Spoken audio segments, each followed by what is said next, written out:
Ini dia pertama nggak mau makan pelet ya, karena si pakan peletnya ya. Kita coba masukin pelet ini. Lihat. Nah, ketika dikasih pelet, ikan langsung rebutan ya. Oke teman-teman, welcome back to my channel Saung Fish Aquatic. Oke, di video kali ini saya akan berbagi tips gimana sih supaya baby cana maru mau makan pelet ya teman-teman ya. Nah, sebelum melanjutkan ke pokok pembahasan, saya minta support dan dukungannya. Jangan lupa untuk di like, di share, di komen, dan di subscribe ya teman-teman, karena subscribe itu gratis supaya channel Saung Fish lebih berkembang lagi. Oke teman-teman, tanpa basa-basi kita langsung aja ke pokok pembahasan ya. Gimana sih supaya baby cana maru mau makan pelet nih? Teman-teman, di sini ada baby cana maru yellow centaurum ya. Jadi untuk baby cana maru yellow centaurum ini kurang lebih size-nya 10 sampai 12 sentian. Dan di sini kenapa saya ikannya pada di komteng ya? Jadi untuk baby ini kemarin saya beli kurang lebih 25 ekor. Dan sekarang saya komteng karena kalau misalnya untuk di single tank saya belum ada tanknya ya buat di single tank. Makanya saya komteng terlebih dahulu. Nah, gimana sih supaya baby cana maru ini mau makan pelet ya? Dan di sini saya menggunakan peletnya itu pelet red blood parrot ya. Kenapa saya rekomendasikan untuk memakai pelet red blood parrot, meskipun ini bukan endorse ya, tapi ini sangat rekomendasi lah buat teman-teman. Untuk si ikannya tuh lebih cepat bisa memakan pelet. Jadi untuk kandungan pelet yang ada di pelet blood parrot ini, jadi ketika pelet ini dimasukkan ke dalam tank dan dimakan sama ikannya itu, peletnya itu lebih mudah hancur ya. Beda dengan pelet yang keras. Kalau misalkan kita mengasih peletnya yang keras terlebih dahulu, biasanya si ikannya itu memang mau makan pelet, cuman ketika udah dimakan biasanya langsung dimuntahkan kembali. Dan ketika dikasih pelet yang mudah dikunyah juga, biasanya dia nggak mau makan pelet lagi, karena tekstur keras itu susah juga buat si ikan memakannya ya. Makanya di sini saya menggunakan pelet blood parrot. Jadi selain mudah hancur, untuk kandungan pelet blood parrot ini sangat bagus sekali ya untuk baby cana maru yellow centaurum. Selain ngebentuk ke warna dan cepat mutasi ke ikan juga, ini si kandungan udangnya juga sangat tercium banget ya, si harum peletnya itu. Makanya saya sarankan ketika teman-teman kalau misalkan untuk size baby, biasanya saya menggunakan peletnya itu pelet blood parrot. Jadi menggunakan pelet yang mudah hancur lah ya. Nah, gimana sih caranya kalau misalkan ikannya itu cuma satu, beda dengan ikan yang di komteng seperti ini.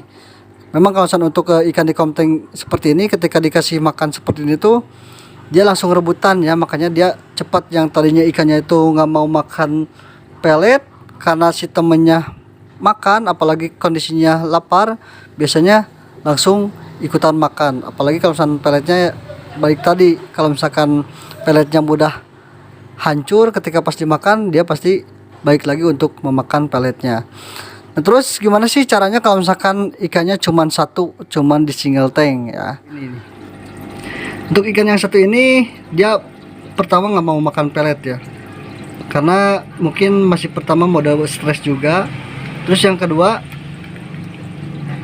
memang susah banget kalau misalkan untuk cana maru supaya makan pelet ya, karena nggak semuanya cana maru doyan pelet ya. Apalagi kalau misalkan di settingnya itu settingan outdoor ya. Biasanya kalau misalkan settingan outdoor itu sangat susah buat dikasih pakan pelet, terkecuali settingan indoor ya. Nah, jadi untuk langkah supaya cana maru makan pelet ya, khususnya baby, kita biasakan kasih tekstur peletnya itu yang benar-benar mudah hancur ya, dan mudah dikunyah juga sama ikannya.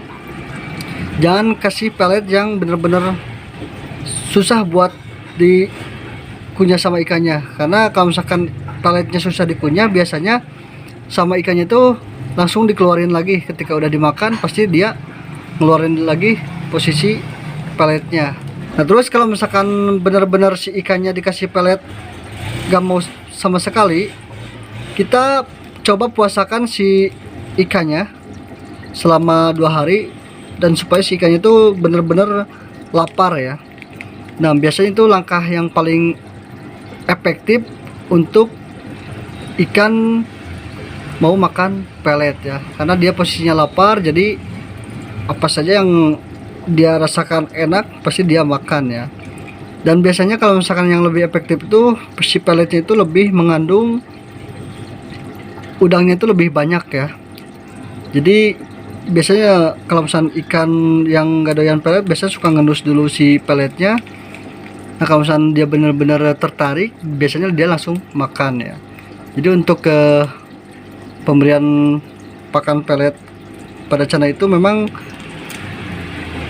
gampang-gampang susah ya, nggak semuanya ikan doyan pelet, jadi tergantung peletnya juga. Kalau misalkan peletnya mudah dimakan sama ikannya langsung hancur, biasanya langsung dimakan. Tapi kalau misalkan peletnya keras, biasanya si ikan itu langsung muntahin lagi si peletnya. Dan dia kalau misalkan peletnya benar-benar keras, mau dikasih pelet apapun dia pasti nggak mau makan ya, karena pada dasarnya dia punya insting kalau misalkan pelet itu emang keras ya, susah buat dimakannya. Nah, mungkin itu saja ya teman-teman, tips dari saya, mudah-mudahan bermanfaat. Selebihnya mohon maaf atas kekurangannya. Terima kasih. Wassalamualaikum warahmatullahi wabarakatuh.